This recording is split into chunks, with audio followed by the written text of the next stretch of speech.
In this video, we are going to see how to fix EAC anti-cheat not installed on Steam games. First step, verify game files. This fix can restore missing files along with other damaged game files. Open Steam, click Library and click the games. For example, I am clicking the one game. Right click, click Properties, click Install File and click Verify Integrity of the game file and wait for some time. It's actually verifying your game files.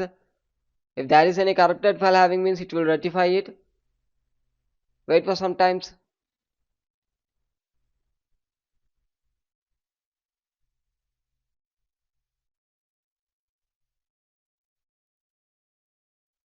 Successfully validate.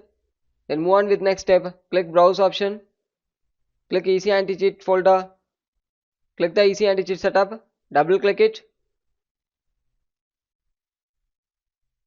Once complete, after right click, click run as administrator. Then close it. Then move on with next step. Restart your device and again verify the game file one more time and then launch the game normally. If still it's not working means move on with next step. Click settings, click privacy and security settings, click Windows security, click virus and threat protection and click protection history. Look for related files or listed. Check it. Check and verify it. Once complete, after click Windows Update and make your Windows up to date. If there is any download or installation pending having means you need to download and install it. Make your Windows up to date. Thank you.